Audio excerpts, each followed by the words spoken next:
প্রিয় বন্ধুরা সকলকে নমস্কার। বর্তমান সময়ে গাছের পাতা হলুদ হয়ে যাওয়া এটি কিন্তু একটি কমন ব্যাপার হয়ে দাঁড়িয়েছে। আজকে আপনাদের যে দুটি সবজির নাম উল্লেখ করব, এই দুটি সবজি যদি বর্তমান সময়ে আপনারা চাষ করতে পারেন তাহলে কিন্তু গাছের পাতা হলুদ হয়ে যাওয়ার যে সমস্যাটি, সেই সমস্যাটি কিন্তু আপনাদের ফেস করতে হবে না। তো বন্ধুরা, প্রত্যেকটি তথ্য আপনাদের সঙ্গে শেয়ার করব, একদম সরাসরি কিন্তু আপনাদের দেখানোর চেষ্টা করব। তাই সকলের কাছে অনুরোধ করব ভিডিওটি শেষ পর্যন্ত দেখার। আর যারা বর্তমান সময়ে আমার কৃষক ভাইরা এই দুটি সবজি চাষ করছেন, তাদের সকলের কাছে হাত জোর করে অনুরোধ করছি, তারা কিন্তু অবশ্যই আমার ভিডিওর নিচে কমেন্ট করে জানাবেন, যাতে আপনাদের কমেন্ট এবং আমার ভিডিওর মাধ্যমে নতুন কৃষক ভাইদের মনে একটি দৃঢ় বিশ্বাস তৈরি হয়, আর তারা যাতে নিশ্চিন্তা মনে এই দুটি সবজি চাষ করতে পারে। তো বন্ধুরা, সকলের কাছে অনুরোধ রইল ভিডিওটি শেষ পর্যন্ত দেখা। বন্ধুরা, বর্তমান সময়ে যদি আপনারা সিম চাষ করতে পারেন তাহলে গাছের পাতা হলুদ হয়ে যাওয়ার যে সমস্যাটি, সেই সমস্যার হাত থেকে কিন্তু আপনারা নিস্তার পেয়ে যাবেন। তো দেখতেই পাচ্ছেন, আমরা কিন্তু অনেক জায়গা জুড়ে সিম চাষ করছি। যেদিকে আপনারা দেখতে পারবেন সেদিকেই শুধুমাত্র আপনারা সিমের গাছ দেখতে পারবেন। আর বন্ধুরা, আমরা কিন্তু আরও চিন্তাধারা রয়েছে, আরও নতুন একটি জায়গার মধ্যে সিমের বীজ রোপণ করব। বর্তমান সময়ে কিন্তু অনেক কৃষক ভাইরা তারা তাদের জমিতে কিন্তু নতুনভাবে সিমের বীজ রোপণ করবে। একবার যে কৃষক ভাই তাদের জমিতে সিম চাষ করে, সেই কৃষক ভাই কিন্তু প্রত্যেক বছর সিম চাষ করে, কারণ সিম চাষ করে কিন্তু অনায়াসে অনেকটাই লাভবান হওয়া যায়। কারণ যেহেতু দীর্ঘমেয়াদী একটি ফসল, খুব সহজে কিন্তু অনেক দিন যাবৎ সবজিটা পেরে বাজারে বিক্রি করা যায়, আর যার কারণে কিন্তু অনেক লাভবান হওয়া যায়। তাই সকল বন্ধুদের কাছে অনুরোধ করব, আপনারা কিন্তু অবশ্যই বর্তমানে সিম চাষ করবেন। আর যারা ভাবছেন কিভাবে সিম চাষ করবেন, কোন জাতের সিম চাষ করবেন, তারা কিন্তু অবশ্যই আমার এই ভিডিওটা দেখতে পারেন। এই ভিডিওটির মধ্যে কিন্তু প্রত্যেকটি তথ্য দেওয়া আছে, প্রত্যেকটি জিনিস দেওয়া আছে A to Z। আপনারা চাইলে এই ভিডিওটা কিন্তু অবশ্যই দেখে আসতে পারেন। সরাসরি দেখানোর চেষ্টা করব। যারা আমার ভিডিও কন্টিনিউ দেখেন তারা তো অবশ্যই জানেন, আমরা কিন্তু একই জমির মধ্যে দুই রকম সবজি চাষ করছি। এই যে দেখতে পাচ্ছেন, এটা কিন্তু বরবটি, আর এই যে দেখতে পাচ্ছেন এখানে কিন্তু সিম গাছ লাগানো হয়েছে। একই জমির মধ্যে বরবটি এবং সিম দুটো সবজি কিন্তু একসাথে আমরা চাষ করছি। এই যে লাইনটা দেখতে পাচ্ছেন, এই লাইনের মধ্যে যতগুলা গাছ দেখতে পাচ্ছেন, প্রত্যেকটি গাছ কিন্তু সিম গাছ। আর এই যে লাইন দেখতে পাচ্ছেন, এই লাইনের মধ্যে কিন্তু প্রত্যেকটি গাছ আমরা বরবটি লাগিয়েছি।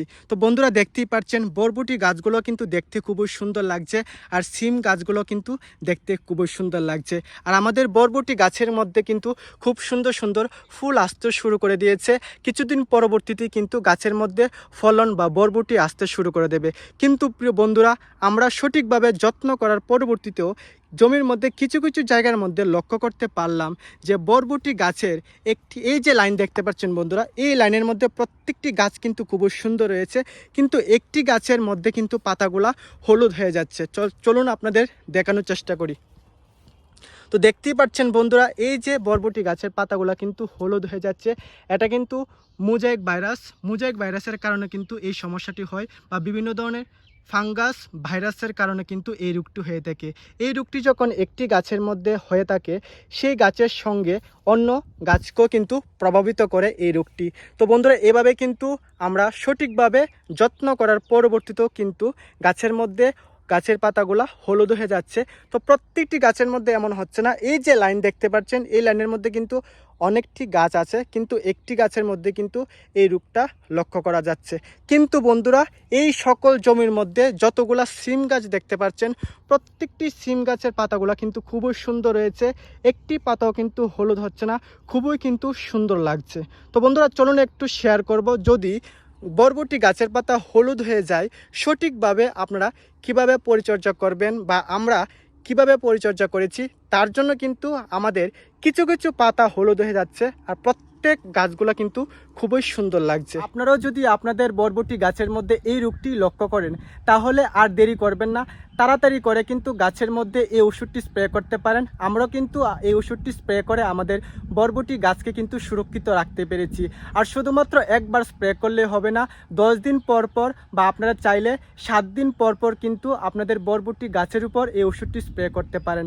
আর জমির মধ্যে যতগুলা হলুদ গাছ হয়ে আছে বা গাছগুলা হলুদ হয়ে যাচ্ছে সেই সকল গাছকে কিন্তু একেবারে মাটি থেকে উকড়ে ফেলে কিন্তু জমি থেকে দূরবর্তী স্থানে কিন্তু ফেলে আসতে হবে। বন্ধুরা, আমি কিন্তু প্রত্যেকটি জিনিস আপনাদের সঙ্গে শেয়ার করে থাকি, তার জন্য সকল বন্ধুদের কাছে অনুরোধ রইল ভিডিওতে অবশ্যই লাইক কমেন্ট শেয়ার করে আমার ইউটিউব চ্যানেলটিকে সাবস্ক্রাইব করে আমার পাশে থাকবেন। এতটুকু সাপোর্ট ও ভালোবাসা কিন্তু আমাকে দেবেন। আমার তরফ থেকে আপনাদের সকলের জন্য সব সময় থাকবে অনেক অনেক ভালোবাসা ও অভিনন্দন। বন্ধুরা, লাউ চাষ করার ক্ষেত্রেও কিন্তু গাছের পাতা হলুদ হয়ে যাওয়ার যে সমস্যাটি, সেই সমস্যার হাত থেকে আপনারা নিস্তার পেয়ে যাবেন। তো চলুন এখন সরাসরি আপনাদের দেখানোর চেষ্টা করব। বন্ধুরা, আশা করি আপনারা দেখতেই পাচ্ছেন বর্তমানে আমাদের লাউ গাছের অবস্থা। দেখতে কিন্তু খুবই সুন্দর লাগছে, একদম সবুজ পাতাগুলা, একটি পাতাও কিন্তু আপনারা হলুদ দেখতে পারবেন না। আর দেখতেই পাচ্ছেন আমাদের গাছের মধ্যে কিন্তু খুব সুন্দর ফুল আসতে শুরু করে দিয়েছে। আশা করি আর কিছুদিনের মধ্যেই কিন্তু আমাদের গাছের মধ্যে ফলন বা লাউ ধরতে শুরু করে দেবে। আপনারা লাউ চাষ করছেন কিন্তু দীর্ঘদিন হলো লাউ গাছের বৃদ্ধি আটকে রয়েছে। তো লাউ গাছের বৃদ্ধি বাড়ানোর জন্য আপনাদের কি করতে হবে, চলুন এখন আপনাদের সঙ্গে এটাই শেয়ার করব। অনেক সময় আগাছার কারণে গাছের গোড়ার মধ্যে পর্যাপ্ত পরিমাণে আলো বাতাস পড়ে না, যার কারণে কিন্তু গাছের বৃদ্ধি হতে অনেকটাই সময় নেয়। আপনারা চেষ্টা করবেন গাছের গোড়াটা যাতে অবশ্যই আগাছা মুক্ত থাকে। গাছের বৃদ্ধি যাতে আরো দ্রুত গতিতে হয় তার জন্য অবশ্যই সার প্রয়োগ করতে হবে। তো কিভাবে সঠিক পদ্ধতিতে লাউ গাছের গোড়াতে সার প্রয়োগ করা যায়, চলুন আপনাদের সঙ্গে এটাই শেয়ার করব। লাউ গাছের গোড়া থেকে দূরত্ব বজায় রেখে ঠিক এইভাবে কিন্তু কোদাল দিয়ে প্রথমে গর্ত করে দিতে হবে। প্রিয় বন্ধুরা, আপনারা দেখতেই পাচ্ছেন আমাদের জমিতে যতগুলা লাউ গাছ ছিল সেই লাউ গাছের গোড়া থেকে দূরত্ব বজায় রেখে কিন্তু একই কাজ আমরা প্রত্যেকটি গাছের গোড়ার মধ্যে করেছি। তার পরবর্তীতে গর্ত করা সমস্ত জায়গার মধ্যে পরিমাণ মতো ঠিক এইভাবে কিন্তু সারটা প্রয়োগ করতে হবে। আপনারা চাইলে ডিএপি, এসপি এবং অল্প পরিমাণে ইউরিয়া, এই 3 রকমের সারকে একসাথে মিশ্রণ করে গাছের গোড়ার মধ্যে প্রয়োগ করবেন। তারপর অবশ্যই এভাবে ডেকে দেওয়ার চেষ্টা করবেন। এইভাবে সারটি প্রয়োগ করলে কিন্তু সারের যে গুণাবলী রয়েছে সেই গুণাবলী কিন্তু গাছের বৃদ্ধিতে সঠিকভাবে কাজ করবে। গাছের বৃদ্ধি বাড়ানোর জন্য কিন্তু অবশ্যই গাছের গোড়া থেকে মাছ অবধি যে নতুন শাখা প্রশাখা বের হবে সেগুলোকে কিন্তু ছাঁটাই করে ফেলতে হবে। প্রিয় বন্ধুরা, আমি কিন্তু আপনাদের উদ্দেশ্যে নতুন কৃষিকাজের ভিডিও নিয়ে আসি, তার জন্য সকল বন্ধুদের কাছে অনুরোধ রইল আপনারা কিন্তু অবশ্যই আমার ইউটিউব চ্যানেলটিকে সাবস্ক্রাইব করে রাখবেন। আর আজকের ভিডিওটা যদি ভালো লাগে তাহলে অবশ্যই লাইক কমেন্ট শেয়ার করে দেবেন।